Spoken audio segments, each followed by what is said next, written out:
I'm going to record the whole webinar. I'm going to put it up on YouTube. And so if you do ask questions at any point and you don't want people to hear your voice, feel free to just send me a chat. And again, those of you who are listening but don't have a microphone, put questions in the chat box. I will see those as I go. But feel free to interrupt me. You can click the raise hand button if you need to get my attention, particularly if you want to ask a question verbally, and that way we'll just unmute you at that point. But I think we're going to go ahead and get started. I'd like to welcome you all. I really appreciate you joining us. Hopefully this webinar technology will behave as it should, and hopefully this makes it easier for you to participate. And again, you'll have the benefit of having a recording of it so you can go back and check and see whatever I said if you forget. My name is Jen Ruffner, and I am the Assistant Administrator of the Maryland Heritage Areas Program. And we do today have a lot of ground to cover. We are going to not only talk about Maryland Heritage Areas Program and the grants that we have available, but we are also going to be going over how to use our new online application system, which is brand new this year. We're very excited about it, and we hope you will be too. But again, as I go, please don't hesitate to ask questions either in the chat box or click the raise hand button, and I will answer them as I go. We'll have time at the end for questions, just sort of an open roundtable. But I want to make sure that I'm, answering everybody's questions as we go. So first off, I just want to do a quick review of what the Heritage Areas Program is. The program is a state program that focuses on economic development through heritage tourism, and that's really key. Everything that we do and the types of projects that we fund have to tie into heritage tourism. When we talk about heritage, we're talking about those authentic, real experiences, whether it's historical, cultural, natural resources. We're also very interested in partnership building. So creating partnerships to build those place-based experiences to increase economic development in the local heritage areas. The program, the heritage areas themselves are locally designated and they're certified at the state level. And you can see a map there. They're across the state. Each heritage area is different, but we all have that commitment to economic development through heritage tourism. And right now there are 12 certified heritage areas across the state. We also have one recognized heritage area, which is the Patapsco Heritage Greenway in Baltimore and Howard County. The base requirement for our grants is that you must be located within the boundaries, well, the project must be located within the boundaries of a certified heritage area. So that's the first thing you need to find out if you're not sure if you're in a heritage area or not before you do anything else in terms of applying for a grant. You see MHAA thrown around a lot. This is the Maryland Heritage Areas Authority, and this is the group that oversees the program. It's an independent state entity, and it's staffed by the Maryland Historical Trust in the form of myself as the assistant administrator and Richard Hughes as the administrator. The authority is a 19-member body with representatives from 9 state agencies, as well as representatives with various areas of expertise, anything from tourism to historic preservation. Our chair is Amanda Kahn, who's the Deputy Secretary of the Maryland Department of Planning, and the program receives up to $3 million annually from the program open space funds, which are real estate transfer tax funds. And the keyword there are up to $3 million. We are currently in session right now in the legislative session. The governor has recommended full funding for our program, a full $3 million, which is great. We're really excited about that. But the budget is not finalized yet, so we don't know where we'll be at the end of the session. We hope that once the budget is finalized, we will be at our full $3 million, which means we would have about $2.7 million of funding available. So who is eligible for our grants? We can give grants to nonprofits, local jurisdictions, state agencies, and federal agencies. So you must be one of those types of organizations, and your project must be within the bounds of a certified heritage area in order to apply for one of our grants. We cannot give grants to businesses or individuals. We have 2 types of projects that we give grants for, non-capital and capital, and we're going to talk about each of those. Non-capital is just what it sounds like. It's anything that isn't qualified as a capital grant, as bricks and mortar grants that we'll talk about in a minute. For these types of projects, it can be anything from planning, design, interpretation, exhibits, signage, interpretive brochures, events, commemorations, concerts, all kinds of things can fall into this category. For these types of projects, we can provide up to $50,000 in grant funds. All of our grants require a dollar-for-dollar match, and 75% of that match must be in cash. Now, don't worry about the match details. I have those here just to reinforce, but we will be talking in depth about match in a few slides. We can also support capital projects. These are the bricks and mortar generally, although they also include pre-development costs, acquisition of real property. In order to apply for a capital project grant, your project must meet our targeted investment criteria, and those are spelled out in the instructions, which are available on our website. If you apply for a capital project grant, you may be required to go donate an easement, a historic preservation easement, to the Maryland Historical Trust. You may be required to go through what's known as Section 106 or compliance review, but the project does not need to be historic. So that's a really important thing to note. So it could not only be rehabilitation of a historic property, but it could also be new construction of a visitor center or a new museum building. So there's a lot of different things that can fall into this category.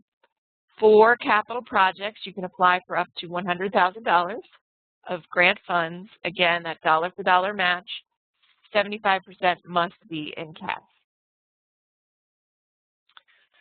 Within those two broad categories, we have three subcategories, and projects do not need to fit in one of these subcategories, but if they do, you may be asked some additional questions in your application.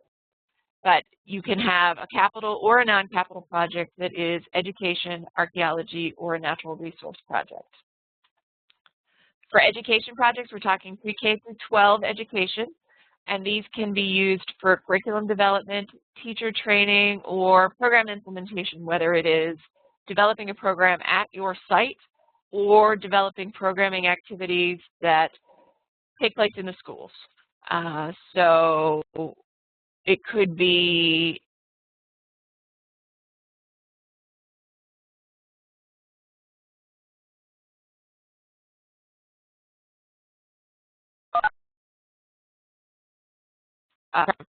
that must work with your teachers. You need to tie in with the local schools, because what we don't want to do is fund a project the teachers aren't going to be able to use.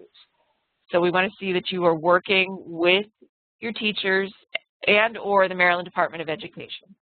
That way, you know, we have that buy-in from the educators in your community.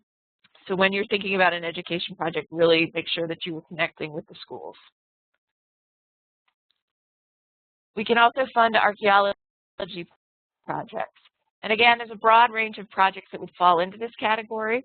Actual archaeological digs, public interpretation, using archaeological research to inform the reconstruction of a historic site, acquisition of land to protect an archaeological resource, or programming activities. All archaeology projects must conform to the standards for archaeology in Maryland. And it's also important to keep in mind for archaeology projects in particular, it can't just be archaeology for the sake of research. Because it is a heritage tourism program, we need to see the public tourism component to your project. So for example, Historic London Town has done projects where they've done an archaeological dig that was supported with grant funds, and then they use that research to reconstruct the building on their property. That building then becomes the tourism resource. So that's one way.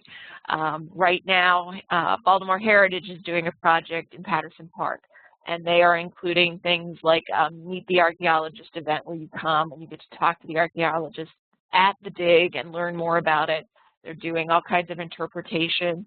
So that's another way that you can really ensure that you have that heritage tourism component to your project. We also can fund natural resources projects. Again, a broad range of project types, whether it's trails or signage or preservation of landscape or educational activities related to natural resources. All of these things fall into the natural resources category. Again, you'll be asked a few extra questions about your project. We do like to see that you're tying in with any kind of local plans for natural resources. So, do a little investigating if that's the type of project you're thinking about. But we do encourage these types of projects as well. So if those breakdowns haven't gotten you confused enough, we also have 3 funding priorities. And these have not changed for the past few years because these are commemorations that are ongoing.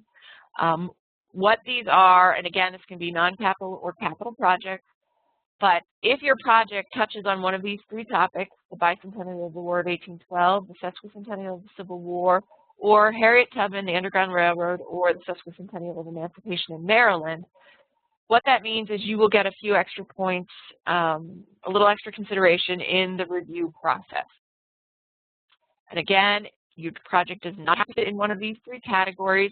We certainly fund many projects that don't, but if you do, you get that little extra consideration. I know all this breakdown can be confusing. It can be to figure out whether or not you're a capital or a non-capital project. And then the rest of these, it's just whether or not your project touches on them. And if it does, we'll have some questions in the application that you'll need to answer. So hopefully that's clear. If anyone has any questions on those, put it in the chat box or click the raise hand button. And if not, I will keep moving forward. And if anyone's having trouble hearing me, just let me know. I did try and put the mic a little closer to my mouth, so hopefully you can hear me okay. The most important thing to remember when you are creating your project is that your project should align with the goals and objectives of your local heritage area. And there's a number of ways you can find that out. Each heritage area has a series of planning documents. They have a certified heritage area management plan that was created when the heritage area was created. They also have a 5-year plan that they're working from and an annual work plan that they're using. So what you need to do, and if you have not already done this, I encourage you to do this as soon as possible, is you should touch base with your local heritage area director and have a conversation with them about how your project aligns with the goals and objectives of your heritage area. Because each heritage area is different, each heritage area has a different area of focus, and you want to make sure that your project aligns with that local focus. It may be that your organization is listed in one of these planning documents. Let us know that. It may be that your specific project is listed in one of these documents. Make sure that you make that clear as well. The Heritage Area Management Plans are available online at the MHT website and at the Heritage Area website. The other planning documents you might need to talk to your Heritage Area Director to get a copy of. This is very important that you tie in with those local goals and objectives. Now I want to go back. Adam had a question about the capital and non-capital components. He wanted to know if a project could have both a capital and a non-capital component. In theory, a project could have a capital and non-capital component, but we really want to see that the primary focus of the project is one or the other, because you're going to have to decide in terms of what you apply for, what kind of application you're going to complete. If it's a capital project, it's a very different application than a non-capital application. So what I usually recommend is if you are able to request funds for a capital project, for example, you complete the capital application, but some of your matching funds are non-capital expenditures, that's okay, or vice versa. What we don't want to see is have you asking for both sort of significant amounts of non-capital funds, so, rehabilitation of the building and creation of an exhibit, and you want heritage area funds to pay for both those pieces. In that case, we'd probably recommend that you split it apart and apply for 2 separate pieces.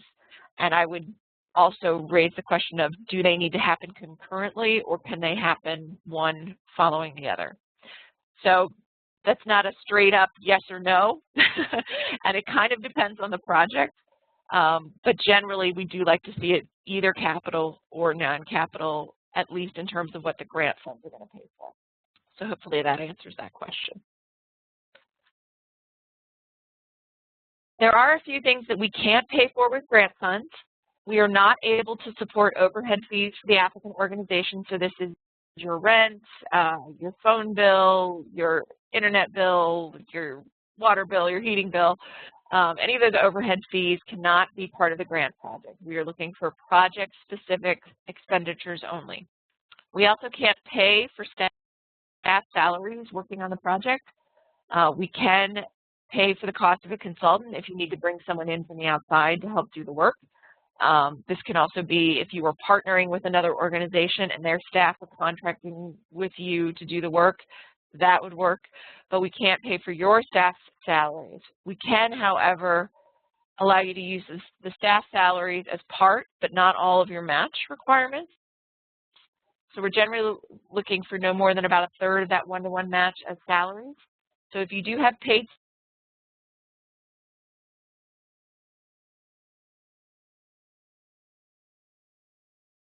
staff on the project can be about a third of your match.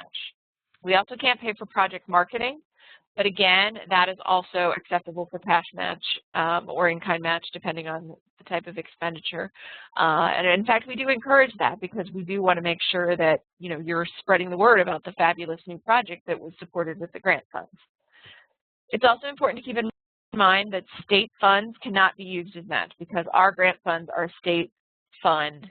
You cannot use other state funds, whether it is another state grant or a state staff person whose salary is paid for by the state.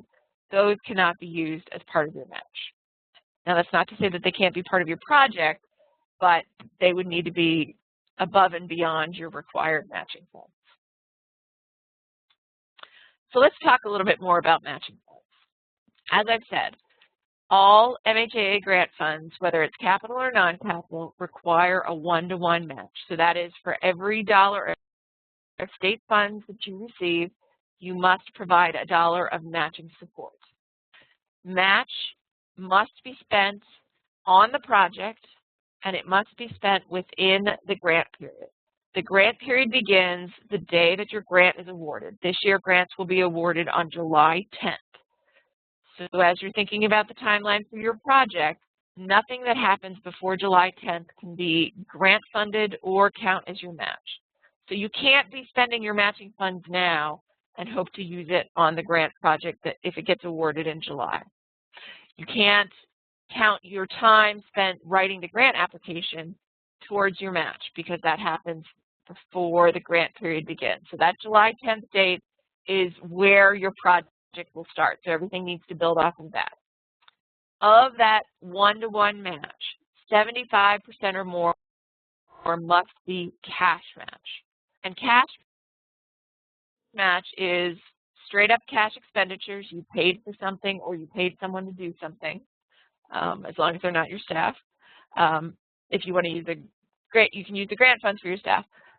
Staff time working on the project is a cash expenditure. And if you have support from a non-state grant fund that you are using on expenditures related to the project, that also is considered cash match. So that can be 75% or more of your project.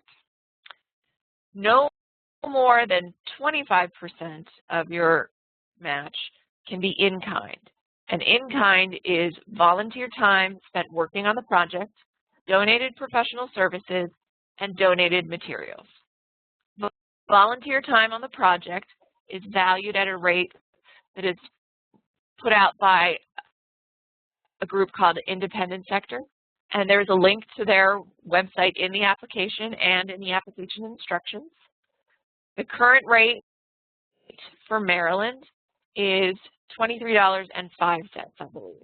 We use the Maryland rate and not the national average because the Maryland rate is actually a little bit higher. So we want to give you the benefit of that higher rate. So you would value the time your volunteers spend on the project at that $23.05 rate. It must be time spent working on the project, and it must be time spent in the grant period. So again, after July 10th. We can also accept donated professional services.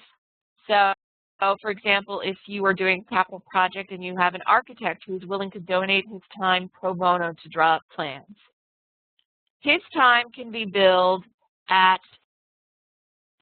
his professional rate. So if the architect's time is $100 an hour, you can bill his time at $100 an hour. But if the architect is volunteering to rake the leaves at your site as part of a cleanup for an event that you're working on, then you would need to use the standard $23.05 rate. You can't use the professional rate unless they are providing your professional services. So those are the two kinds of volunteer time that can be in-kind match. We can also accept donated materials and donated resources as part of your in-kind match. So if you're doing an education project, and someone donates some school supplies, the value of those can count towards your in-kind match. If you're doing a capital project and someone donates some lumber, those also would be part of your in-kind match. Jared asked about donation of a building. Donation of the building would be in-kind match, not cash match, and it would have to be donated within the grant period. So if someone has already donated a building for your project, it's not in the grant period, and so it wouldn't count. If it's a donation that happens in the grant period, that could be counted as in-kind match. In addition to the required match, that required cash, and the in-kind match if you have it, that required one-to-one match, a lot of projects have what's called other project costs or overmatch, because a lot of times the project may cost more than what you're asking for with the grant funds, your required match. There may be additional costs above and beyond those two columns. So for example, if you're doing a non-capital project and the total project cost is $150,000, you apply for $50,000 of grant funds. You are required to match that with $50,000 of matching funds, but you still have that third $50,000 that the total project cost includes. That's your overmatch or other project cost. And we do ask for that for two reasons. First of all, we'd like to show the total picture of what's being leveraged with the state funds. So it's not just your required match, but also those overmatching funds. But it also gives us a better sense of what the total project is going to cost. So we want to know that you understand sort of the full picture, that you have the funds to do the whole project. And it also allows us to better understand what different types of projects cost, because we do see the same types of projects over and over again. And it allows us to see, okay, well, so to do a brochure now, it costs about this. Or to do an exhibit, it costs roughly this, because we've seen the full picture from our current applicants. So do make sure that if there are additional project costs, you include those in that other project cost column. We do require that you provide documentation for all cash match, and we do give you a little extra time to come up with that documentation. We do want to see that it is firmly committed or in hand, but we don't require that you have it by the April 4th submission deadline, which we'll talk about in just a few minutes. We allow you until June 15th to provide us with that documentation. Now, documentation can take a number of different forms. It can be a bank statement that shows that you've got the cash in the bank. That needs to come with a letter of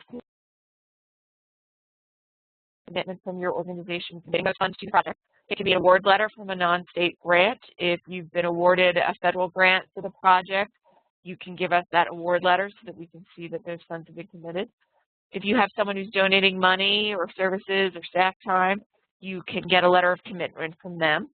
And letters of commitments from donors, you can certainly say this donation is contingent on receipt of the Heritage Area Grant Fund. So if they're a little wary to make a commitment without sort of knowing that you've got the full pot of money, they are more than welcome to make it contingent on, award of our funds if that makes them more comfortable. If you work for a governmental agency, a non-state agency, we will accept an approved budget from your agency showing that there are funds in the budget for the project, but that only applies to non-state governmental agencies. Now, it may be that you are not going to have that full commitment for your main source of match or your preferred source of match by June 15th. So what you can also do is provide us with a source of backup match. So for example, if you are planning to use a federal grant fund to support the match for this project, you've applied, but you know that the grant will not be awarded until October, obviously you won't be able to provide us a firm documentation by June 15th. So what you could do in that case is say, we've applied for this federal grant, we intend to use those funds, but if we are not awarded that grant, we will use these other funds. You know, we will tap into our endowment, or we have a donor who will step in, or wherever those backup funds are coming from, you can provide documentation of the backup source. We just need to see that you have the means to complete the project before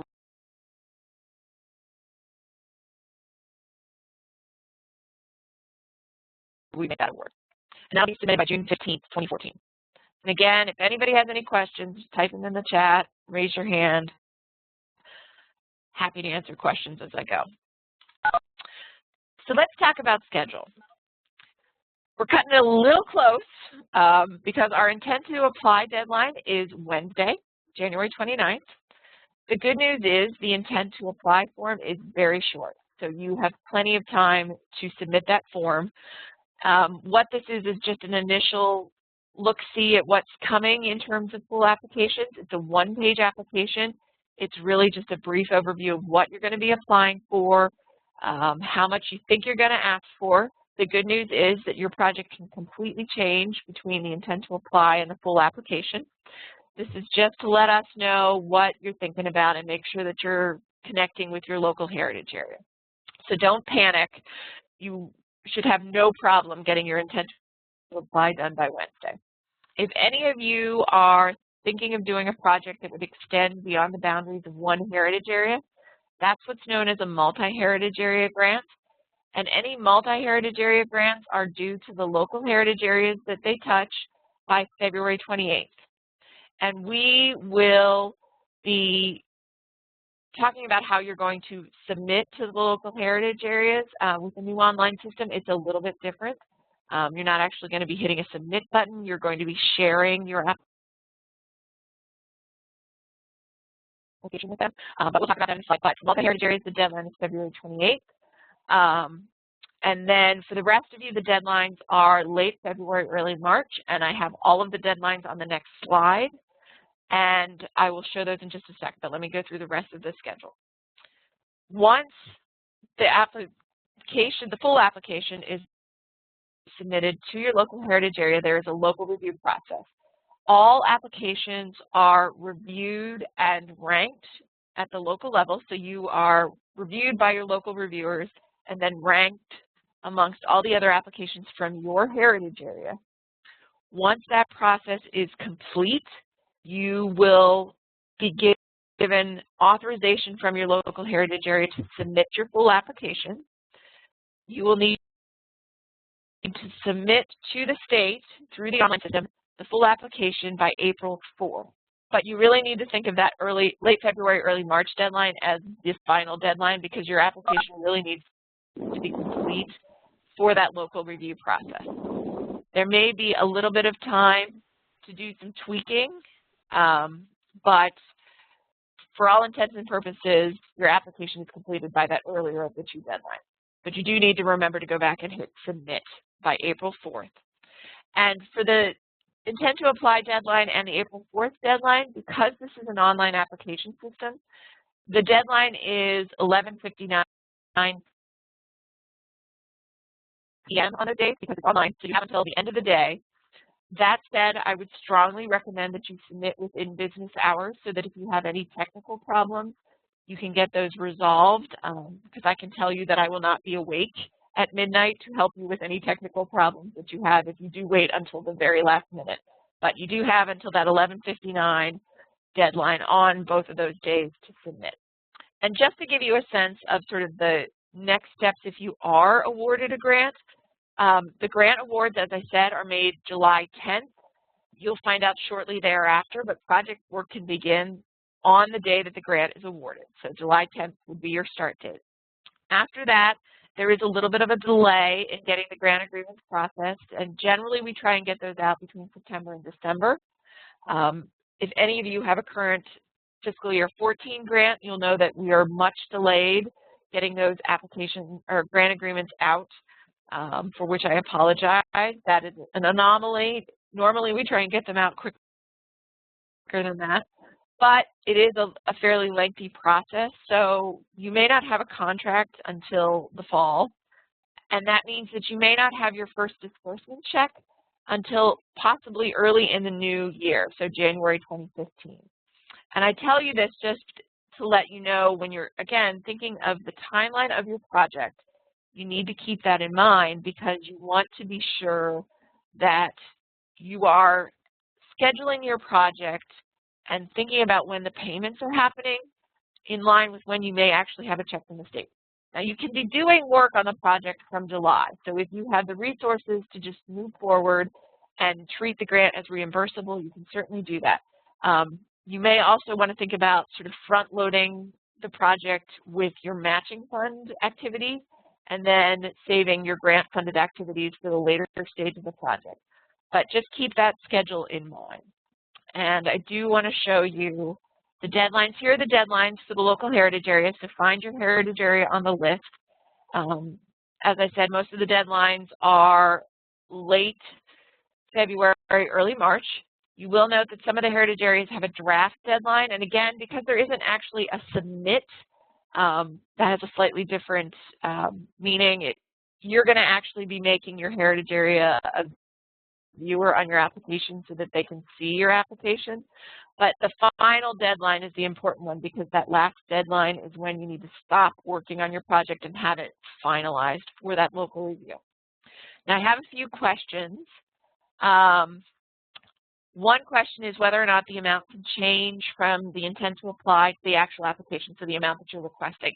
Absolutely. You can ballpark what you think you're going to ask for, and it can change by the time you've got the full application, because we assume that you're going to be sort of solidifying your project and, you know, pulling it together. So make sure that people look at the deadline, but even then, we assume that things will change a little bit, even if you apply and you're asking for X amount to do a brochure. We're going to come back around to you if you're awarded the grant. Now, the actual amount of the award is going to stay the same, but the individual line items might change even after it's been awarded, so we can do some tweaking of that. I also have a question on an organization whose 501c3 status is pending. You do need to be a nonprofit, but if your bylaws state that you're a nonprofit, even if your federal 501c3 status is pending, I believe you are still eligible as long as you have been organized as a nonprofit in Maryland. But that one, William, we may need to have another sidebar conversation.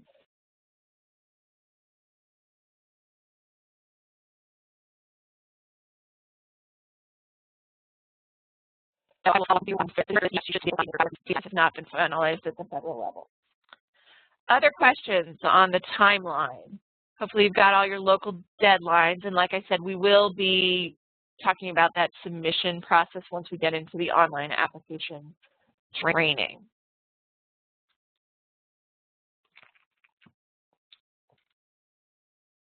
Okay, let's go over some tips for getting a grant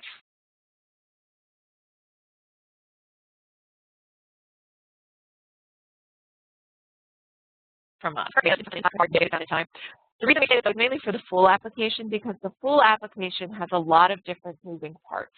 And it's really critical that you start early so that you can get all the different pieces that you need to pull together in one place and ready to go, so you're not scrambling at the last minute. What I usually recommend is that you sit down with the instructions, you sit down with the application form, and you just go through and make a list. Okay, I need to get copies of my bylaws. I need to get letters of support. I need to get, a budget detail. All of these different pieces that you're going to need to pull together. Make a list. If it's something that someone else needs to get for you, make that assignment. Give them a deadline that is before your deadline. And that way, you just have a good checklist of all the different pieces you need to pull together, and you're not running around for that one last thing that you forgot. Letters of support in particular, particularly because you're required to get letters of support from your elected officials. They're in session right now. You're going to have to work with their staffers. You want to give them ample time to get those letters completed. So take the time to do that checklist, figure out what you're going to need to pull together for your application. As you're going through, please ask questions. You can ask me, you can ask Richard, you can ask your local heritage area staff. We want you to ask questions up front because we'd hate for you to not ask the question, go through all the work of a full application, and then find out that you missed some key point. So please ask as you go. There are no stupid questions. We are happy to help wherever we can. Please make sure that you spell check, grammar check, and math check your application. The people reviewing the applications are reading many, many applications. And there is nothing worse than reading an application that has all these spelling errors, that the grammar is not good, that the math doesn't add up, because it means that your reviewers are going to potentially be cranky and potentially have to spend a lot of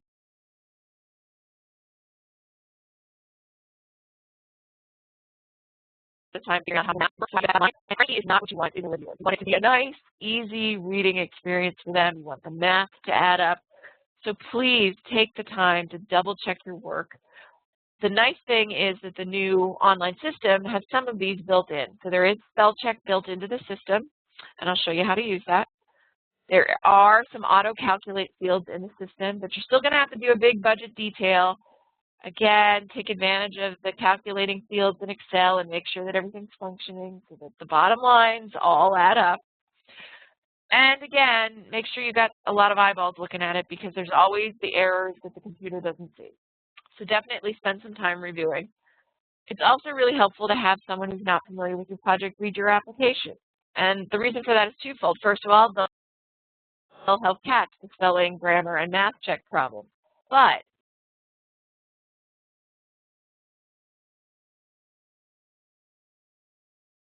they will also make sure that your application makes sense to some.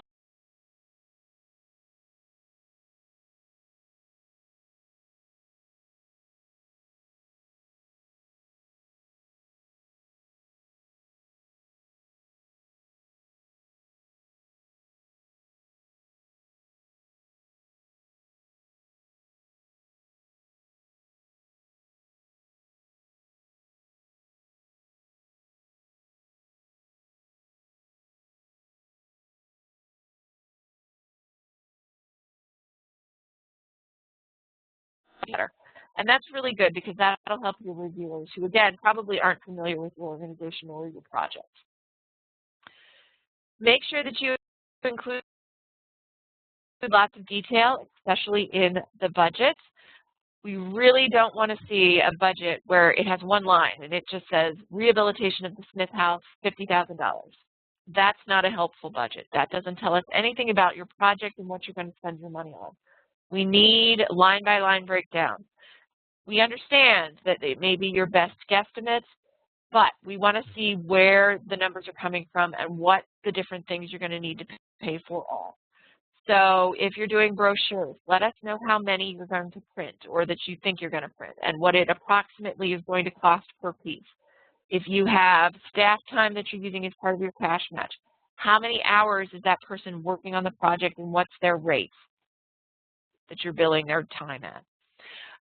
So make sure that you explain where those budget numbers come from. What we don't want is just completely out of the air guesstimates that aren't based in any kind of reality. Again, we understand that these numbers are going to change, but we want you to at least be in the ballpark of where you think things are going to cost. So if you need to talk to a contractor to get some estimates, do that. If you need to get a quote from the printer, do that. Just put something in there that makes sense and explains where those numbers come from. We also want the detail in your narrative. Now, that said, most of our narrative fields in the online system now come with word limits. So you can't just write and write and write and write and hope that you capture everything.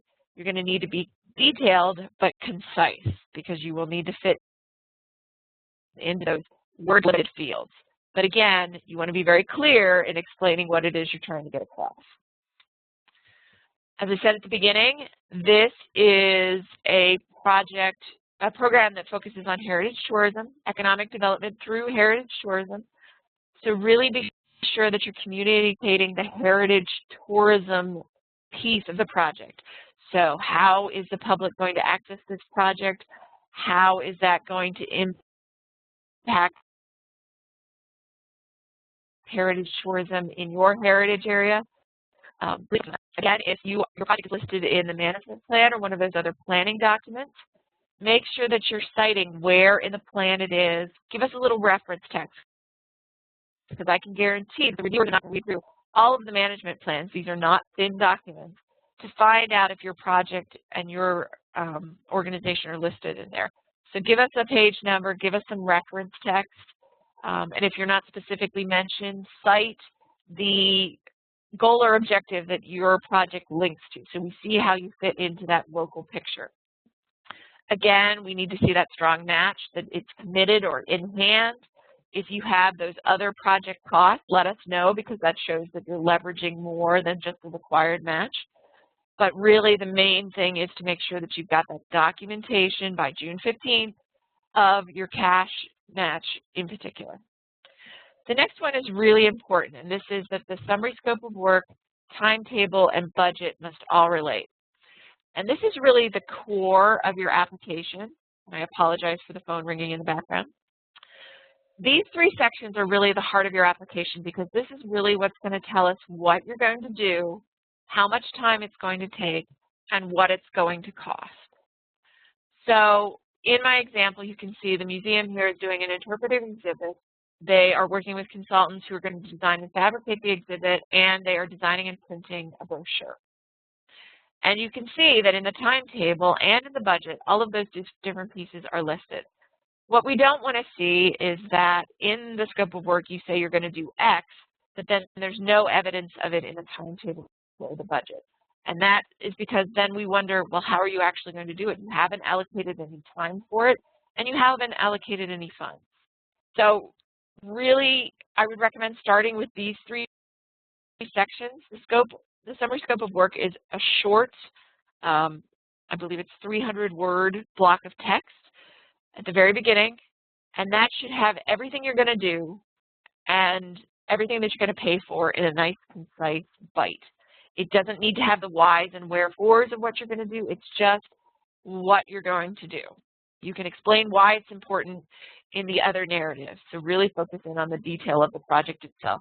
Then you take that and use that to craft your timetable and your budget, so that we see all the steps that it's going to take to get you to those endpoints and what it's going to cost for each piece. So really focus on this piece. I would start with these three pieces, because this is really going to guide the entire rest of your application. Now I want to pause here. Linda had a question. If you ask for $100,000 for a grant, is it possible to get a partial award of $50,000 or $75,000? Yes, that is absolutely possible. We frequently have the committee make a recommendation to only partially fund a project. There are a number of reasons they may do that. For example, the past few years, all $100,000 grants, the recommendation has been to fund $90,000 so that we're able to fund a few more projects by shaving just a little bit off of those $100,000 projects. But there are other reasons that an award might be reduced. If there are ineligible activities, or if the committee feels that only a portion of the project, as you've spelled it out, needs to be done at this time, or they're not sure about one piece of it, but they support the other piece of it. So there's a number of different reasons why you may be recommended for a reduced award. That certainly happens. And again, it really demonstrates why it's really important to have that detail, because if you do have that detail in your budget in particular, that allows the committee to say, okay, we don't feel like we can fund this project completely, but we see that there's this nice chunk of the work that we would be willing to fund because we see the budget breakdown. So for example, in the budget, the example I've got on the screen, they may say, you know what, we're not quite sure you're ready for fabrication, but we want to support the design, they'll be able to look at this and say, okay, I see that the design costs $20,000. So let's go ahead and fund them the $20,000 to do that exhibit design. They can wait on the second piece, and or they might say, we'll do the design and the brochure, but we're not ready for the fabrication. So they would, again, be able to break out the pieces of the budget that they want to pay for. So again, having that budget detail really helps with that as well. So yes, a partial award is a definite possibility, and it really depends on the project. All right, one other sort of general tip for getting our grants. We do have selection criteria that our reviewers look at. And it is really important that you address these criteria in your narrative, because obviously if this is what the reviewers are looking at as they rate and rank your application, you want them to be able to find the answers to these questions easily. Now, these are all spelled out in much more detail in the grant instructions in Appendix A. But just to briefly go over them, again, that consistency with the planning documents of your heritage area. So be specific. Is your project listed? If so, what page? What's the text that it ties into? If it's not listed, give us the goal, quote the text of the goal that it's mentioned or ties into. We look at significance and need. So is this a significant historic site? Is this a significant project that will have a lot of impact? Or is this an urgent project? Why does this need to happen now? And urgency can take a number of different forms. It can either be a huge storm just went through and our roof is leaking, and if we don't deal with it now, we're going to lose the resource. But it can also be a time-sensitive issue. So, for example, this year is the 100th anniversary of our town. We're going to be celebrating the centennial, and we need to have the celebration this year, because if we wait until next year, it will be the 101st anniversary, and that is not the same. So that's another form of urgency. If you have a reason it needs to happen now, you need to make that clear, because that's something that the reviewers are going to look at. So all other things equal, they will go with the project that needs to happen now. So you want to make that very clear. We do look at project design, and that again comes back to your budget, your timetable, your scope of work. So do you have the steps in your timetable necessary to complete the project? Is your timetable realistic, or are you thinking you're going to get this done in 3 months when it's actually a 3-year project?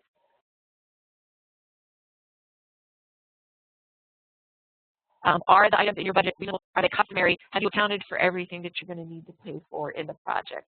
So we really look at how you've set up the project and that you've been thoughtful in coming up with those elements. We also look at project management. And this is not only if you've identified people who are going to be doing the work of the project, and you don't necessarily need to have those lined up, but if you do, we're going to ask about their qualifications. So are they qualified to do the work if you've identified them? But we're also going to look at your organization. So does your organization have a track record with grants, whether it's heritage area grants or other grant programs? Have you successfully managed a grant in the past? If you've had heritage area grants in the past, have you submitted your reports on time? Or have you had to ask for an extension because you just failed to keep the project moving forward? So we're going to look at those kind of things as part of the project management. We do look at the deliverables. What are the concrete end products that you're going to be creating? And what is the impact of your project? So what's going to be the outcome?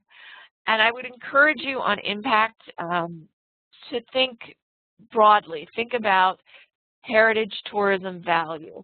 So it's not just the impact at your particular location, but think also about the impact on your community, the heritage tourism impact of on your heritage area. So for example, if your project, you anticipate it's going to bring new visitation to your site, is it also going to encourage visitors to visit your sister site down the road? Or will it increase the number of people who go across the street to the coffee shop across the way? Or will it possibly increase the number of people who will be staying overnight in your community at the hotel in the next town over? So think a little more broadly and holistically about the heritage tourism impact of your project and that heritage tourism value. And, think about how this project is going to fit into the larger picture of your heritage area. Again, if you have a project that touches on education, natural resources, or archaeology, there are a few questions to specifically ask about those types of projects. So again, if it's education, tell us how you're working with the teachers, for example. We do look at the public benefit again, and that's that sort of what are the outcomes and how are they going to impact the public. Again, very important that there's some public component to your project, so you need to make that clear what that is. Coordination with broader initiatives, that's not only those three priorities, the 1812, Civil War, Tubman, and Emancipation priorities, but it could also be if your project ties in with another broader initiative, the John Smith Water Trail, or the Maryland National Road Scenic Byway, or some other initiative. If your project ties into that, tell us about it. And finally, if you have a capital project, you must address the targeted investment criteria. You are required to meet a certain number of those, so you do need to make sure that you address those in your application. All right, some tips for specific types of projects. For capital grants, please make sure that you include pictures. We do ask you to provide at least 10 images. Make sure that they are good images that show the need or the problem that you're going to be addressing with the capital fund. So if you have a crumbling foundation, make sure you show us pictures. And give us a picture of the whole building, too, if it's a building project, so that we can see what it is we're talking about. Again, assume we know nothing. So, give us a good overview picture and then some detailed pictures that show the area of work. If you have plans already drawn up, make sure you show us those. And do be sure to include a map so that we know where this property is located. Maps are also good for outdoor signage and trails. If you know roughly the path of the trail that you're going to be putting in, or you know roughly where the signage is going to go, give us a map. Show us where you're planning to put these things so that we have a better understanding of that. Please also make sure that you address the issue of maintenance on these types of products. So for example, if you're doing outdoor signage, they have a set lifespan. So what happens when they need replaced, or if someone sprays graffiti all over the sign? Who's responsible for the upkeep and replacement of those signs? Is there a fund? Whose responsibility is that? Again, if you're doing education, you need to show us that buy-in from the schools. Letters of support, show us that you're working with the teachers. However you can document that, we need to know that this is a product that the schools will use. If you're doing some kind of technology project, whether it's a website or a smartphone app, again, issues of duration and maintenance are important. So how long is this technology going to be live? How are you going to cover the costs for that period of time? So a lot of times there's hosting fees, ongoing costs that you need to pay to keep it live for that period of time. How is that going to be paid for, and how do you cover that? Please also, if you're doing a technology project, think about things like information ownership. So for example, if you are doing a proprietary smartphone app and you are providing information to this company, they have a proprietary system that they use, what happens if you stop paying the ongoing fees, the hosting fees? Do you get to keep your data? Do they get to keep your data? So that's really important too, because we want you to be thinking about that, because it's important to know as you're planning your project, and we want you to talk about that in your application. Tony asks if MHAA funds can be placed in a fund for ongoing maintenance, even if the maintenance will happen after the grant period. No, all grant funds must be spent within the grant period. So you need to have completed all of the work within the grant period. So those ongoing maintenance fees cannot be paid for with grant funds, and that's why we ask you about it, because we do want to see that you've got provisions in place to cover that maintenance once the grant period is completed.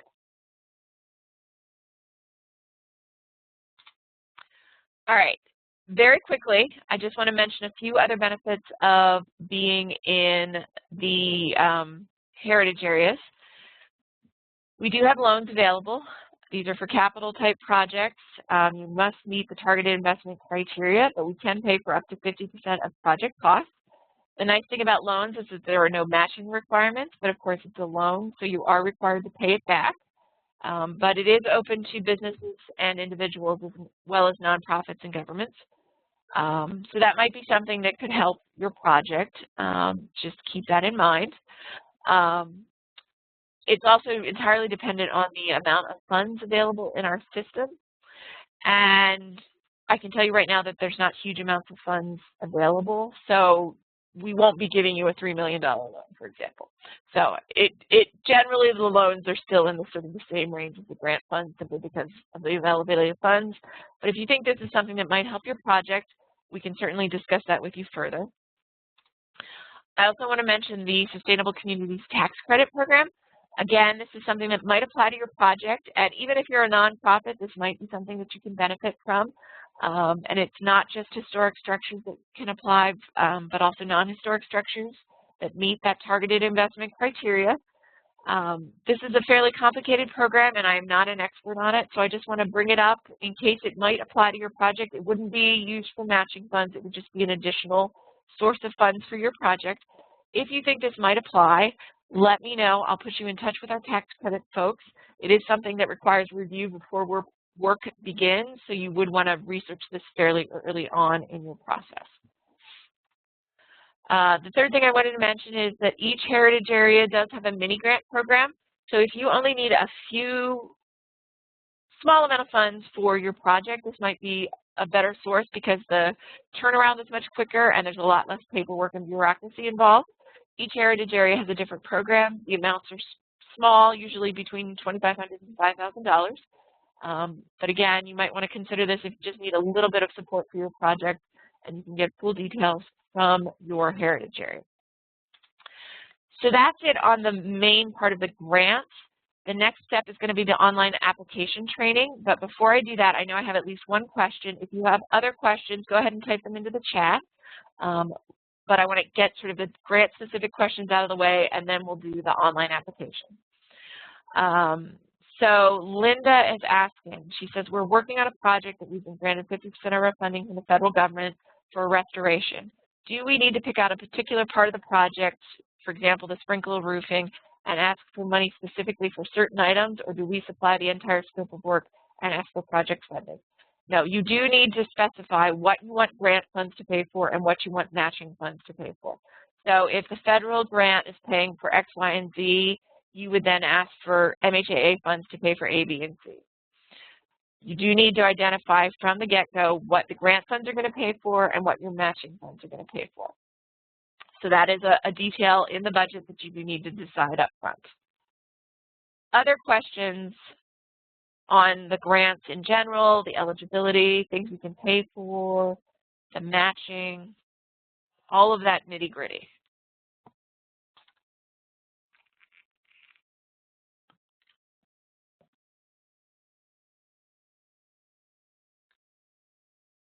All right.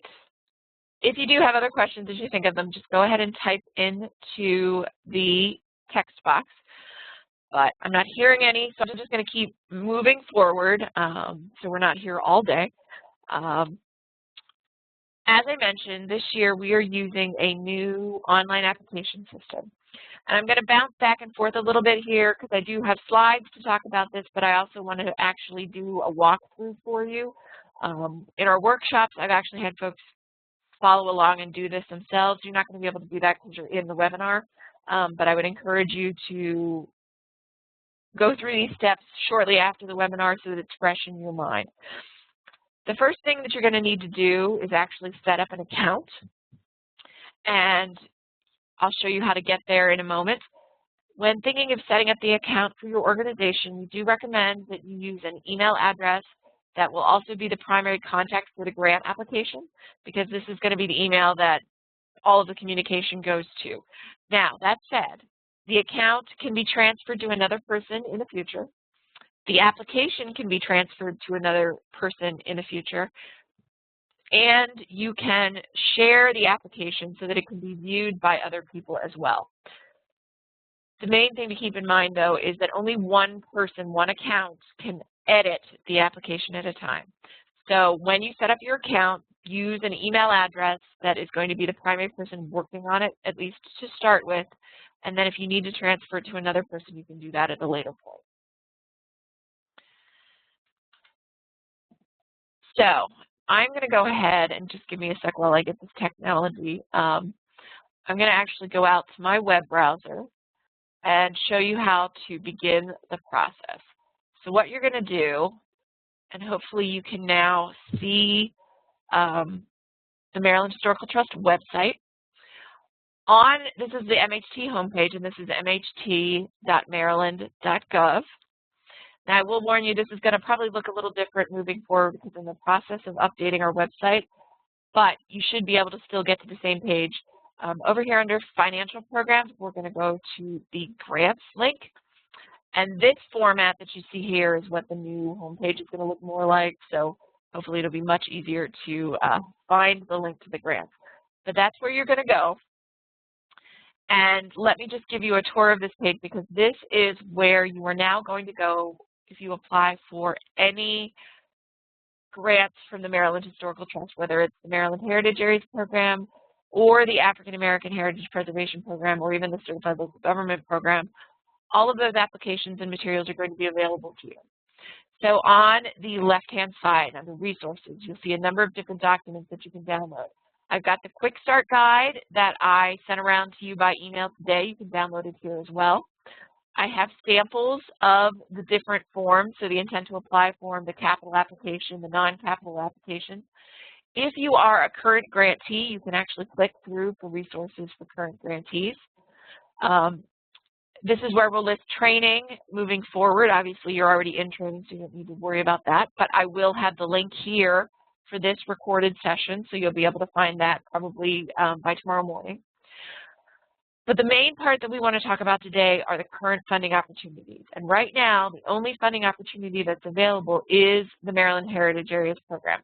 And this link will be available until Wednesday, because that is the deadline for the Intent to Apply form, and you must submit an Intent to Apply form by Wednesday in order to apply for a full application. That is the required first step. So make sure that you go in and begin your application. So in order to set up an account, you are going to click this link. Oh, and before I do that, I want to also point out right above that is a link to download the program guidelines. Those are what was referenced in my PowerPoint when I referenced page numbers in the instructions. That's the guidelines document here. I did not email that around because that's a large document, but you can download that there. So once you are ready to create your account, you're going to click on the Click Here to Complete an Intent to Apply form. And that's going to bring up this page. Now, if you have never created an account on this system, you are going to need to first click on the New Applicant link. You're not going to type anything where it says email or password. You are simply going to click on the New Applicant link. And when you click that, it's going to ask you to provide an email. And again, you want to use that email address that's going to be the primary contact for the grant application. You're going to confirm the email. You're going to type in a password, and it must be at least 5 characters with both letters and numbers. You'll confirm the password, and then you'll click Continue. Don't click Return to Login. You're going to click Continue. Now, I'm not going to do that because I already have an account, but make sure that you are clicking New Applicant, typing in your email, typing in a password, and clicking Continue. If for some reason you're on this page and you type in your email and you type in your password and it says incorrect password or something like that, it may mean that someone from your organization has already set up an account, or maybe you already set up an account, in which case click Return to Login and try logging in with what you think is the password and email. I've had a few people where they've ended up back here even after they've created an account. But the first time in, you're going to click the Continue button. Once you do that, it's going to take you into your Intent to Apply form. Now, I'm going to go ahead and log in because I already have an account. But again, you won't need to go back and log in because you will go directly into the Intent to Apply when you log in. So once you've hit Continue on that previous page, it will take you to this page. Now, this is not the Intent to Apply form. This is actually one of 2 eligibility questions that you're going to need to answer. And this is sort of the gatekeeper to our system. So we need to make sure that you actually are eligible to apply before we give you access to that Intent to Apply form. So the first thing it's going to do is ask you to select which heritage area your project is located in. If you're doing a multi-heritage area project, you just pick one. But most of you will be in just one heritage area, so you pick your heritage area, you click Next, and then you need to select what kind of organization you are. And again, we can only give grants to nonprofits and governments. So if you're a business or an individual, you are not eligible. So once you've answered that question, you hit Submit. And good news, I am eligible to apply for this grant. If I had made a selection that did not indicate that I was eligible, I would have gotten an error screen that said, based on your selections, it does not appear that you're eligible. You will not be able to apply for this grant. It gives you a link to some other funding opportunities and an email if you think you got there in error. If you did get there in error, just shoot me a quick email and let me know what you filled out, and we'll troubleshoot with you. But hopefully you're all eligible to apply. And once you get in, you will be in the Intent to Apply form. And I want to go over some basics of the online application forms because all of the forms, whether it's the Heritage Areas Program or the African American Heritage, you are going to see very similar things. The forms are generally going to look the same and they are all going to behave the same. So along the top of the page, you have tabs for the different sections of the application. Now, the Intent to Apply form only has a single page that you need to fill out, which is the Intent to Apply tab. And you can tell which tab you're on by which one is gray, but you can move from page to page by clicking on the tab. So on the Intent to Apply, we also have a page that lists all the contact information for the heritage area. So I can move back and forth just by clicking on the tabs. You can also move through a form by clicking the Next button, and that just moves you systematically forward through the application. But if I need to go back, I would just click the tab again. In the forms, you'll notice some of the fields have red asterisks next to them. And on this form, most of them do, because what that means is that is a required field. You must fill out that field before you will be able to hit Submit. So you can see them on a number of the fields in the form. So you will make sure that you have information put in those. Now you'll notice that my form has some of the fields already filled out. And what you'll find is that once you start applying for different grants, it will automatically fill in some of this basic information based on your previous application. So that means you don't have to be constantly looking up your federal ID number, for example. That doesn't mean, however, that you can't go in and change the information. You can certainly do that, particularly if, for example, you're a consultant and you're applying for grants from a number of different organizations. You can go in and update if you need to change who the project contact is. All of that can be changed. So even though it's auto-filled, don't feel like you need to retain that information if it's not accurate. One of the most important things to keep in mind is that as you are sitting on a single page, as I am right now, and I'm scrolling around and I'm typing things in, this form is not being saved. There are two different ways that this will be saved. One is to click the Save and Finish Later button, and I'll show you how to do that in just a moment. But my preferred method for saving is to just change the page.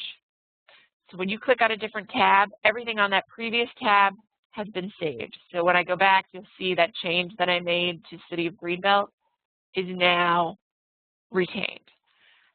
Now, the reason that I say that that's my preferred method for saving, that just clicking back and forth between the pages, is twofold. First of all, when you do your full application, which we'll look at in just a minute, you're automatically going to be going from page to page. We kept the pages fairly short in most cases so that you would be constantly moving so that your work is saved on a regular basis.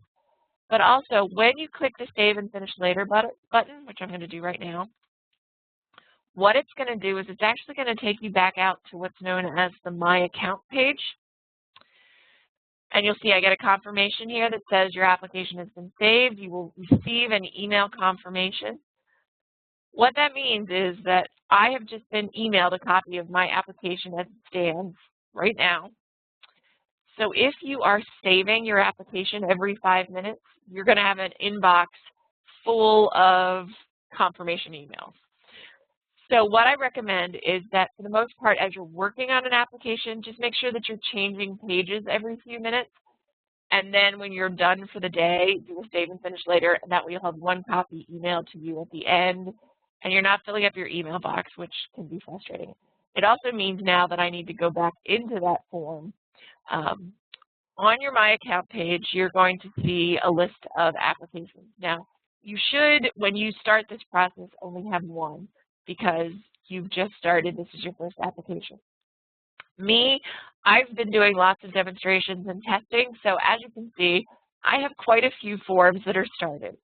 So you're going to need to look, either you can look by date for the one that you were just working on, you can go by title for the one you were working on, or you can go by grant type for the one you were just working on. And I am trying to see if I can easily see the one that I was working on.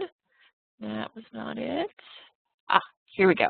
So here's my intent to apply that I was working on today.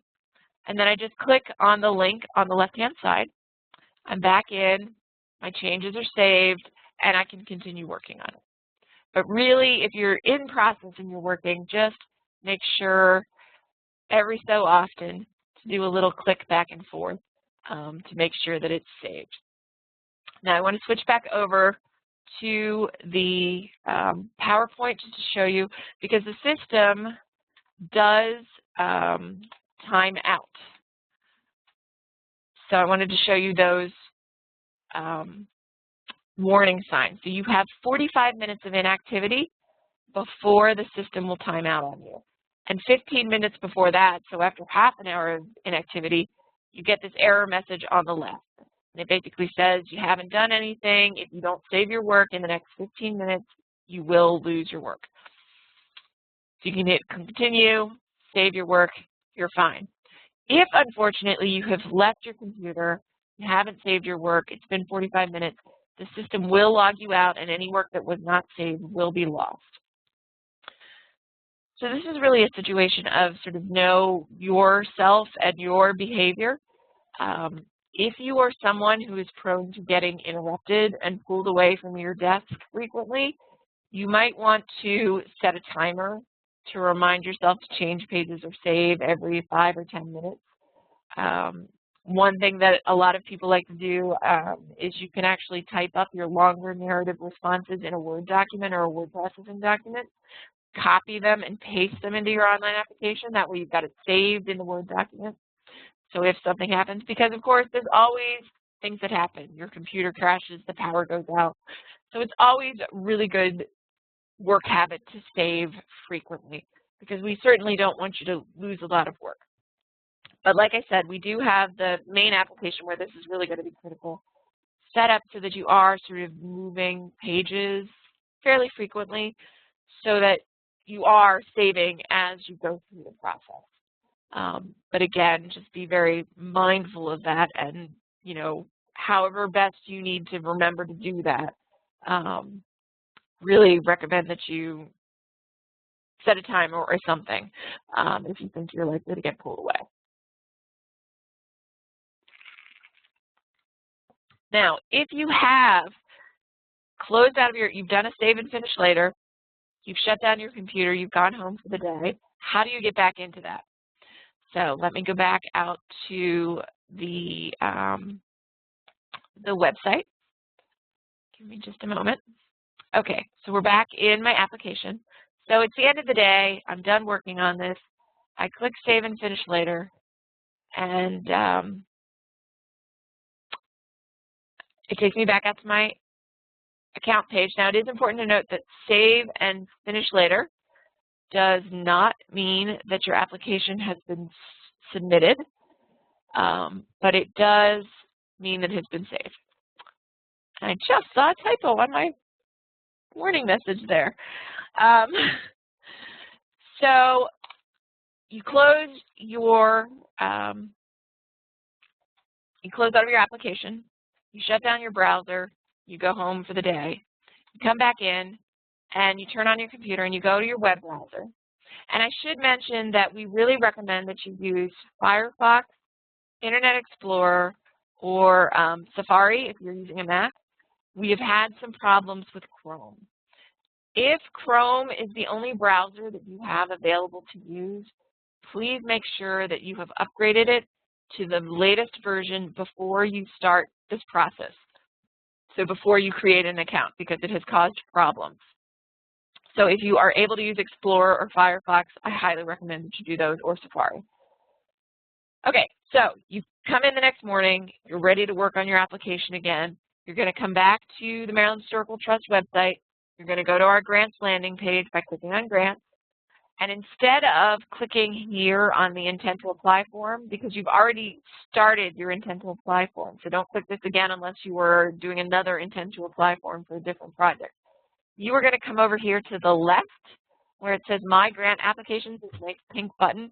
And eventually this pink button will be on the home page of the website, so you won't even need to come into this page, hopefully.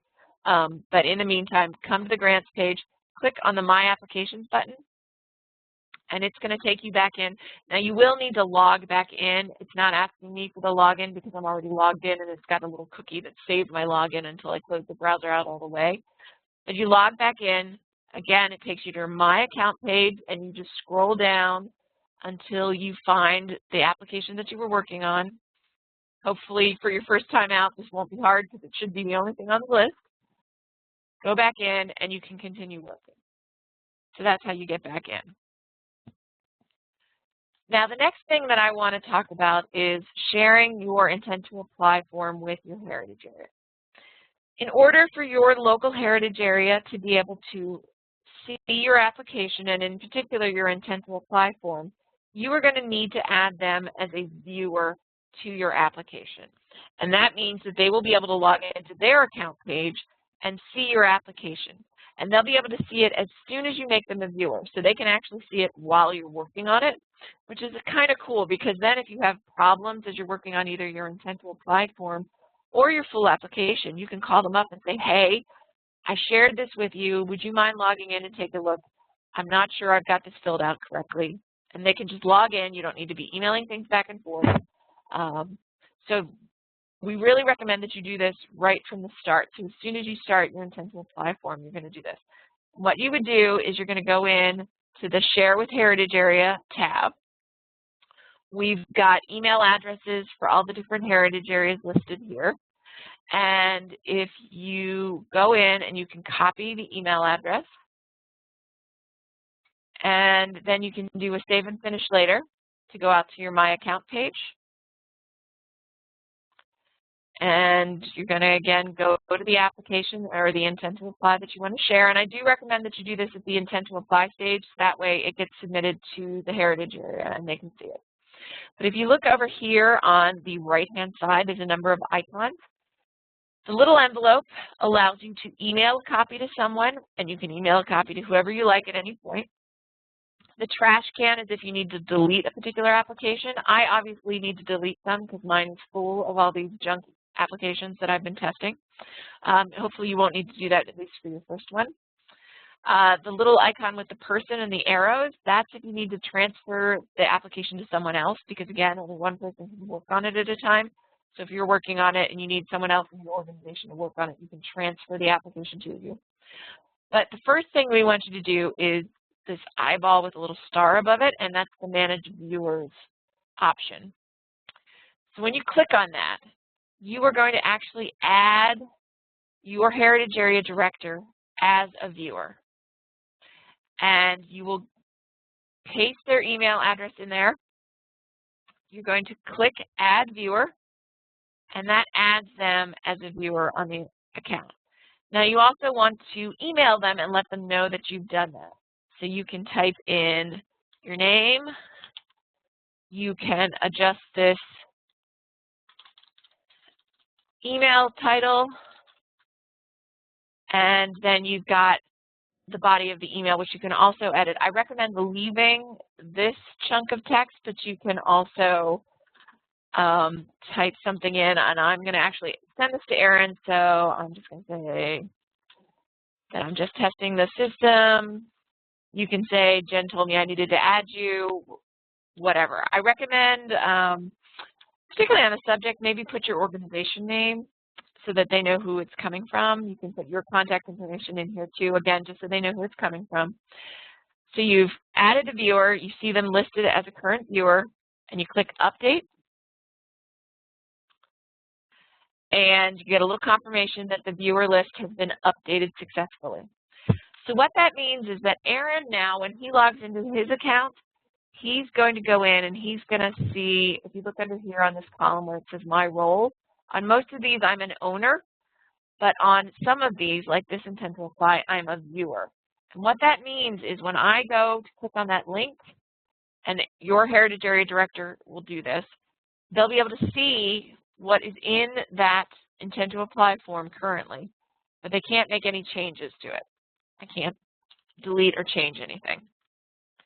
So they're only seeing it, and it will update. So as you make changes, they will see the changes up until the point that you submit. Because once you've submitted, you won't be able to make any more changes. But you do need to add them as that viewer from the get-go so that they are seeing your Intent to Apply form, and then that carries over to your full application should you decide to move forward with the full application. So let me go back in here. I do want to point out that you can print a copy of the form, whether it's the Intent to Apply or the full application. So you click on the printer friendly and it just puts it in a nice one-page printout. It has all of the information on there, but it won't be a particularly sexy printout. It's just a printout that captures everything that's in your form. So if you want a hard copy for your files, you can also always email a draft. And again, you just type your name in, you type in the email address, and make sure that you click down here where it says a copy attach application. You can also send yourself a copy. You can customize this with whatever you want. You can change all the text. And just hit submit, and that does send a copy via email. So if you have, someone outside of your organization that you want to just have a quick look, but you don't want to make them a viewer, you can do it that way. Okay, so you've filled out your Intent to Apply form. It's coming up on Wednesday at 11:59, and you need to submit your application. Now, this is another reason you don't want to wait until the very last minute, because you'll notice that at the moment I have no button that says Submit. I have no way to submit this application. And the reason for that is the first thing I need to do is review my application and make sure that I have all the required fields filled out. And you will see I do not have all of my required fields filled out. So what you do then is you scroll down and you see down here there's errors. Anywhere where I forgot to fill out a field. So I'm going to go in and fill that out. I missed all of these different fields. And I'm going to make sure that I have something in all of these fields. I didn't even put how much I was asking for. I will point out that these little check marks on the side, this is the spell check. So make sure you do that for each of your narrative fields. Make sure that everything's spelled correctly. Also at the bottom here where it's got the little calculator, if you click the little calculator, it will do the tally for you. Now on these dollar amount fields, make sure you're just putting numbers. Don't put a $sign because that will prevent the calculation from happening. So you just put in the number and not the $sign. But you can now see, now that I've got all the fields filled in, that I no longer have errors at the top, but I do have a submit button. So that means that I have filled in all the fields that I need to fill in, and I'm ready to submit. Now that said, I would recommend doing one more read through, do one more, have somebody else read through it for you, because as you can see from how mine is filled out, I don't actually have quality answers in a lot of these fields. I just have test stuff. And I can put gibberish in these fields, and it will register that it is complete, but that doesn't mean that you've answered the question. And you want to make sure that you don't just have like a stray character or a partial answer that you forgot to come back to, so it looks like it's complete, but it's not. I will also note that there are some fields where it may not have the red asterisks and be required to hit submit, but it's required if it applies to you. So in-kind match is a good example of that. It may be that your project has only cash match. That's fine. Then you only need to provide the cash match and you'll move Remember that you are required to provide at least 75% of your match as cash. So that's why it's required. But if your project does include up to 25% cash match, you do need to give us that amount there. So you do need to make sure that that's filled in as well, even though the system will let you submit without it being filled in. So there are some fields where they are required if they apply to you. So you want to do a final read through to make sure that you've got all of those fields as well. Okay, so I've read through my intent to apply form. I've gotten back no errors. I have added my Heritage Area Director on to the form, and I'm ready to go. So now I'm ready to hit submit. And again, once you hit that submit button, you are no longer able to edit the form. So in this case, I can't make any more changes to my intent to apply form. You get a confirmation at the top of the page, and you get a confirmation email. So let me go back to my PowerPoint, just make sure I'm not missing any critical details. So we talked about the Heritage Area Authorization. Again, you need to add that at the same time as you submit the intent to apply form. So no later than that January 29th deadline, but you can do it as soon as you start the form. We talked about how to do that. We talked about reviewing. We talked about submitting, and you will get a confirmation message. Now, just submitting the intent to apply form does not mean that you are required to submit a full application. So if you are even thinking about a project, we do recommend that you do the intent to apply form. Again, it's that one-page form. It's just a brief overview of what your project is, why you want to do it, what you think it's going to cost. Submitting that form does not mean that you need to go on to stage 2. So if you are on the fence, not sure you're qualified, not sure your project qualifies, just submit the form. That way we make sure you've started the process, and then you can make a decision on whether or not you want to move forward. And before you move forward to that second phase, the full application, we want you to have a conversation with your Heritage Area Director.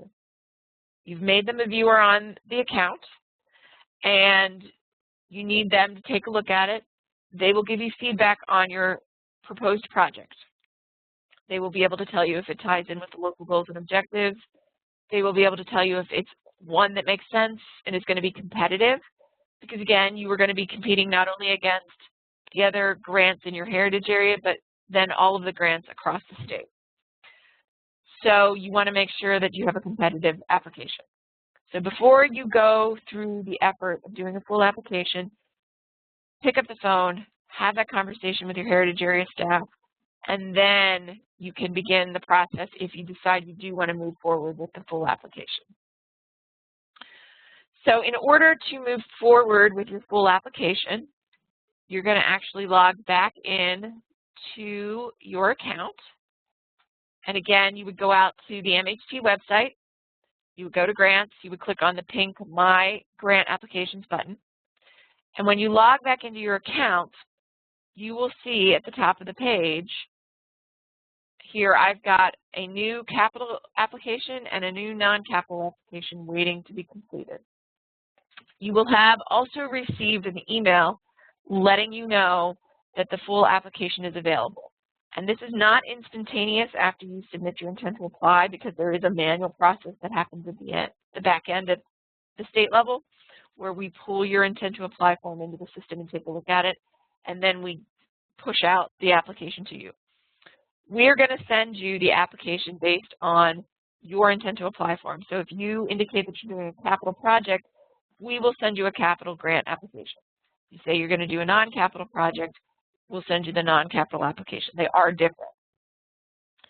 If your project has significantly changed between the time that you submit the intent to apply on Wednesday and when you are ready to start the full application, and you thought you were doing a capital project, since turned out that you're going to ask for a non-capital project instead, let me know. I will push out the correct form based on what you are planning to do. So we make sure that you're filling out the right form. So don't just fill out the form that you get if it's not the correct form. Send me an email, let me know. I'll make sure that you get the right form. Okay, so once you've gotten the email that says that the form is available for you and you've had a conversation with your local Heritage Area staff, you can log into your account and then you will select the form. And I apologize, that's one that I've obviously been working on. Let me see if the other one's working.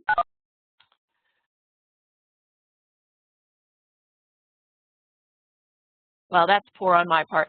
So anyway, that will not happen to you. I've been tweaking the forms, and that was one that was an old version of the form. So let me go into one of the ones that is one of my test ones. Okay. So when you click on the link, this is what you'll get to. So this is the full application. And you can see it looks very similar to the intent to apply. The main difference is if you look along the top here, there are many different tabs. So that means lots of different pages. Now, some of these pages are quite short, so don't panic. They're not huge, long pages in all cases. But the same rules apply. So you can maneuver around by clicking on the tabs, or you can just click the next button to move systematically through. So it's really a matter of your preference. If you want to start with the key pieces, like I showed in the first section of the webinar, so you want to start with your scope of work. That's this brief project description. So you could fill that in here, and then if you want to go and work on your budget and timetable, you can come over here to project design. Here's your timetable. Here's the budget. So you can jump around like that, or you can just say, you know what, I'm just going to go page by page and start here, fill out all these things, then click next, and just move page by page by page. So that's really your preference. Either way works fine. Any way that you change pages saves your document, so whatever you do, make sure you are changing pages. And if you've been sitting, staring at the same page for a while, just do a quick, okay, I need to save the page, so I'm going to click here and click back. And then when you're done working for the day, you can save and finish later again. But everything else is pretty much the same. You've got the red asterisk for the required fields. You've got the printer-friendly version. You can email a draft.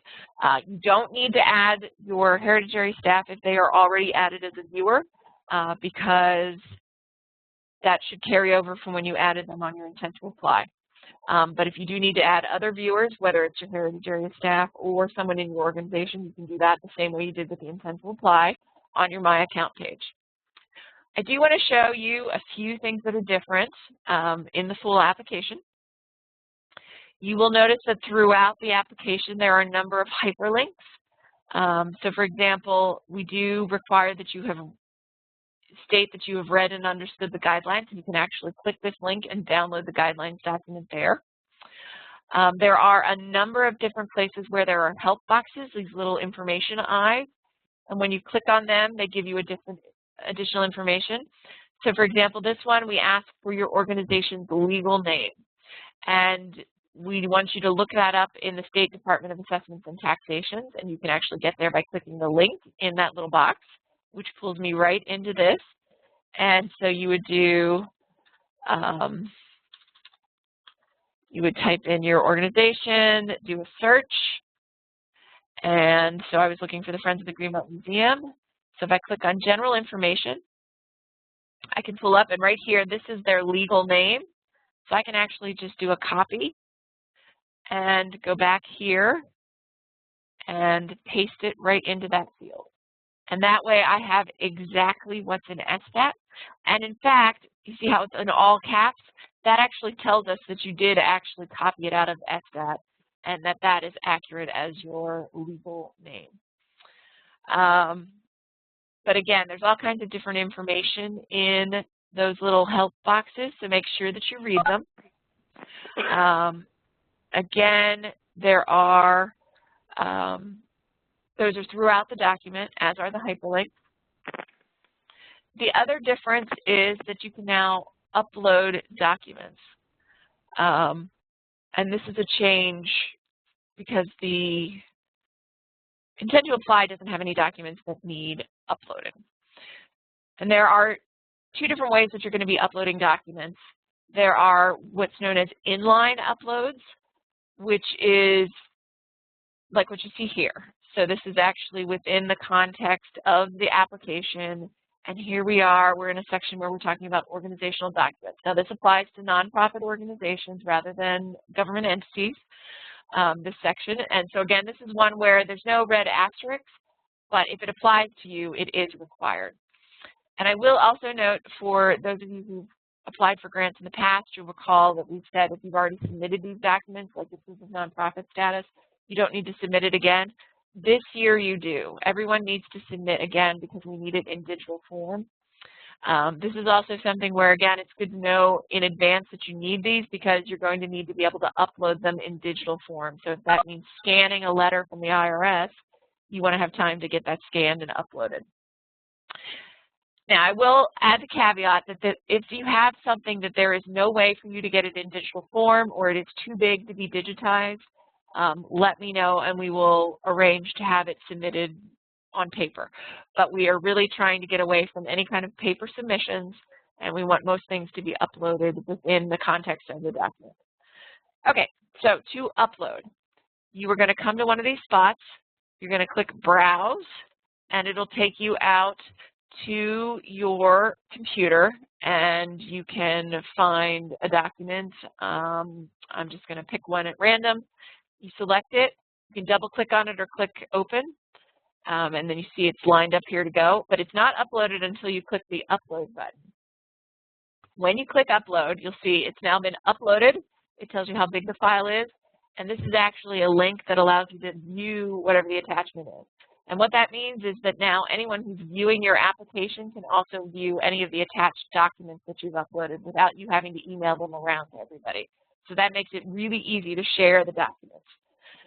Now you'll notice that when I uploaded that, I no longer have the option to upload a document at that spot. So if that was my bylaws, I would upload my articles of incorporation here and my proof of nonprofit status here, and then I'd be done. So that's the inline text. Now there may be situations where you have more things to upload than you have spaces to put them in. So for example, we ask for letters of support. So we require that you provide us with a letter from a state senator, a state delegate, and a local elected official. So you may have letters from 2 senators that you want to upload. So I've uploaded my letter from the senator. Let's pretend that's what that is. I've uploaded it here, but I also have another letter from a senator. So now what am I going to do? I don't have anything. I can't upload another letter there. So what I'm going to do in that case is I'm actually going to come all the way to the end to the tab that says Attachments. And this is at the back of the document. And this is where everything else that you need to upload that hasn't already been asked for in the application goes. So this includes not only things like photographs, where you may have multiple photographs. So if you have a capital application, you're going to have to upload 10 photographs. You would upload them here if you have maps, if you have a brochure you want to share, and if you have extra documents that you weren't able to upload previously. So that extra letter of support. So I've got the letter of support from Senator Smith. You need to give your item a title on this page and make it something that's pretty self-explanatory so we know what you're talking about. And then again, you'll just go out and browse, select the file, click Upload. And unlike the inline text, this time it's going to pop it up here at the top. Here's the link if I want to see it. If I need to remove it, you just click Remove, and it pulls it back off. And then when you go back down to the bottom, you'll see I can keep adding files. So you can upload as many files as you'd like here. Now, I will say that we do have a file size limit of how much space you can upload, but we have set it very high at the moment because we want to get a sense of what the average amount that people upload is. So you should not hit that ceiling of the available space. If for some reason you do, and it says you've exceeded your space guidelines, let me know.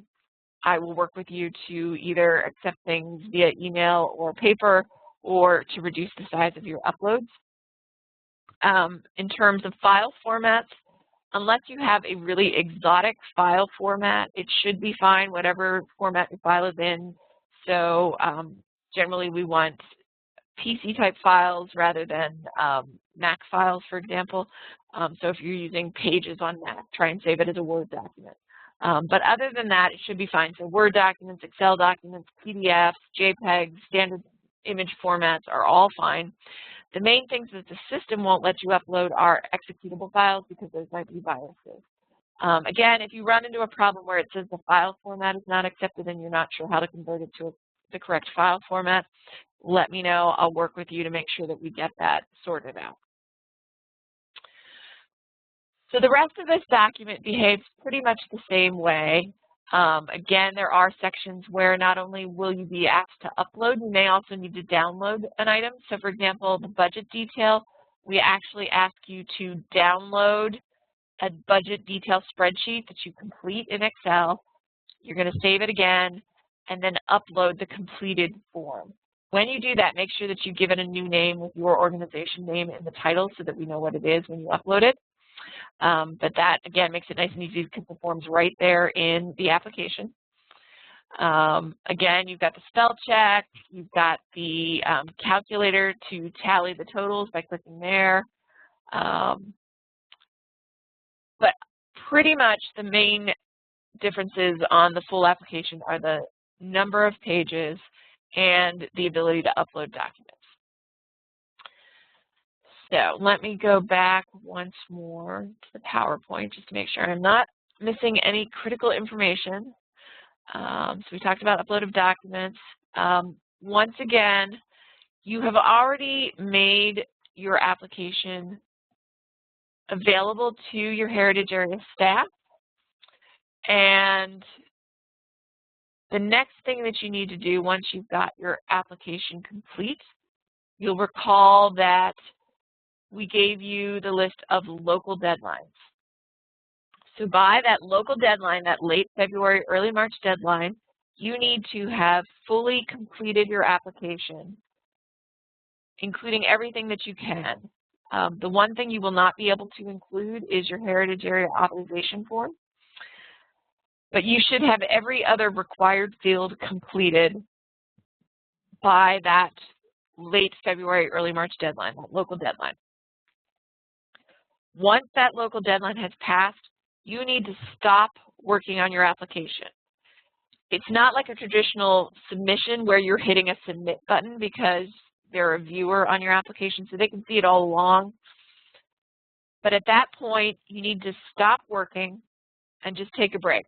You need to make sure it's been saved, that it's been finalized, but after that date, you can't make any changes because what happens next is your Heritage Area is going to share copies of your application on that date with their review committee.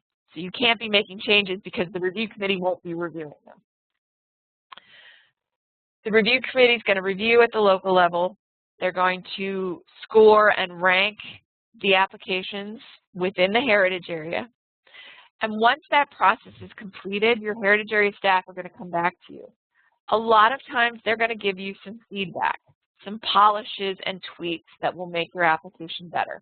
Because they, of course, want to see that they have the best applications coming from their Heritage Area. So once you hear back from them and they give you the go-ahead, you can log back in, make any changes that they've recommended, and only then will you be ready to submit to the state level. But there's one more piece. Your Heritage Area will also provide you with a document, an authorization document. That document says, we have reviewed this application and we sign off on them submitting it at the state level. Now, it probably will be a letter in digital form that they give you, but I've told the Heritage Area directors that I don't really care what it is as long as I can tell it comes from them. So they very well may give you a photo of themselves giving a thumbs up or something else fun. It's not anything that, has to be a serious thing. It's just going to be something that comes from them that shows that they've reviewed your application and you're ready to go. So once they've sent you that file, you'll come to this authorization page. And again, you'll see here we've got the browse upload, so you can select something off of there, upload it, and that will allow them that allow you to check off the required upload here where it says heritage area authorization. So at that point, you should have everything that's required of your application and be ready to submit. You will have, of course, done your review. You will have read through it, maybe printed out a copy to just do a proof of it to make sure. And when you are ready, and even before you're ready, you can do a review my application by clicking on the Review My Application tab. You will see that I am nowhere near ready submitting, and I shouldn't have submitted to my local heritage area because clearly I had a lot of fields that I didn't fill out, and that's obviously because this is just for test. But when you hit that after you've gotten it to your local review, there should only be one item that is not filled out, and that would be that heritage area authorization. So you do your final review, you can scroll through, you can fix anything that's a problem, you can make all of those adjustments. And once you've completed those and click Update and all the errors are gone, this Update button will change to Submit. And just as with your Intent to Apply form, when you are ready, you will hit Submit. And again, once you hit Submit, you can no longer make changes to your application. But you must hit that Submit button no later than 11:59 on April 4th. But again, I recommend doing it within business hours, so if you're having any kind of technical problems, you can work with us to resolve those. So that is the online application, and I do want to show you one other piece. You've gotten it submitted, you've got your local heritage area authorization, you've reviewed your application, you've submitted it. Because you may not be able to, because you can't make changes once you've submitted, as we go through our review process at the state level, we may actually have additional questions for you. And there are two ways that we're going to come back to you with those questions. We do meet with our technical advisory committee who does the reviews, and we may, the committee meets with your heritage area directors. So we may ask them some questions to come back to you to get answers for us. Those meetings generally take place in about the middle of June. So it's really important that you have someone available to answer those questions should they come up. Generally, the turnaround time is very short because grant decisions are being made. So you want to be sure that there is someone, if your heritage area director touches base, there's someone available. You know, if you're going to be in Tahiti, make sure that your, assistant is available to answer questions and can give a really quick turnaround answer should the need arise. Because your heritage area director may be contacting you and they may say, really sorry, need an answer to this by tomorrow. And you really need to get the answer turned around quickly because decisions are being made. The other thing we may do is, particularly if you're missing a key piece or there's something else we need, is we may send you what's known as a requirement. And this is also the way, if you get a grant, you'd be submitting reports because those are going to be submitted through the system. So you will get an email that says a new requirement has been released to you. And you'll log into your My Account page. And when you log in at the top, you'll see that there's now a Requirements tab.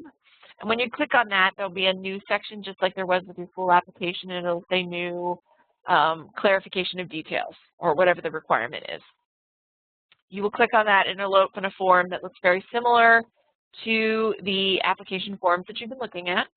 And it'll probably just have some questions. It'll say, tell us more about X, Y, or Z. You'll type in your response. It may also ask you to upload something if you, for example, didn't have one of your letters of support. It may ask you to upload those, or if we still don't have your match documentation, it'll ask you to upload that. You just fill out this form, click Submit, and it comes back to us and goes right into the system. So you may get one of those, you may not. You may hear from your heritage director with questions, you may not. But I wanted to make you aware of that just in case we do have questions for you. So that's a very whirlwind look at the new system. It's a little hard not doing it hands-on, so I would encourage you to go ahead as soon as we're done here today, set up your account, make sure you can log in, make sure you can at least get the intent to apply form started. You do have until Wednesday to get that submitted. It's a short form, doesn't commit you to the full application, but it is important that it is the required first step of the process. But as you go through the system, if you run into problems or questions, don't hesitate to give me a call. If you have questions as you're going through the process, and they are general grant questions, I'm happy to help. Richard is happy to help. You've got our contact numbers on the screen.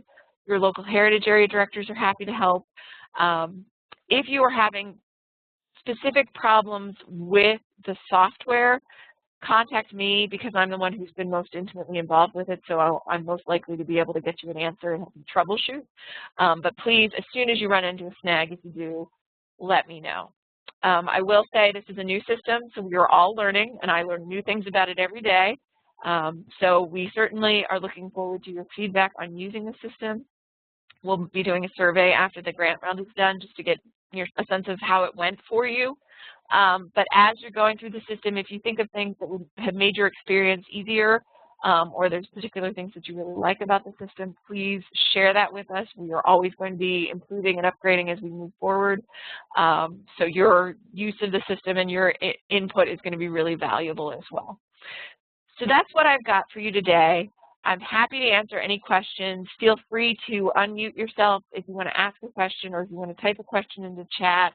I know we covered a lot of ground and it's a lot of information to cover, but if you've got something I didn't touch on, let me know. Again, this was recorded. I will put this online, so if you need to refresh yourself and watch it again tomorrow, although that might be torture, you're welcome to do that if you need others to look at it.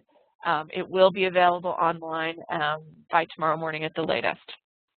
But happy to answer any questions. Again, you can either unmute yourself or just type into the chat box, and I'll just hang out. If you've gotten everything you need, you can sign off, and I will hang out until everyone has what they need. And thank you so much for participating. Okay, so Linda says, we have support letters for this project for other grants. Are these acceptable or do we need new ones? So if the support letter does specifically address the project that you were applying for, and it does specifically address the portion of the project that you are asking for MHAA funds for, that should be acceptable as long as it's from the people that we need. So we do need that state delegate and the state senator and the local elected official. Those are fine. But if it's for a different part of the project or it's not clear that it's specifically this project, then you might need to get new ones. If you're not sure, let me know. I can take a look at it and let you know if it'll work or not. Other questions?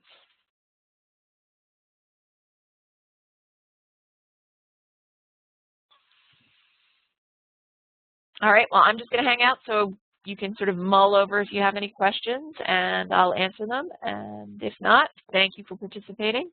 And we look forward to seeing your intent to apply forms on Wednesday.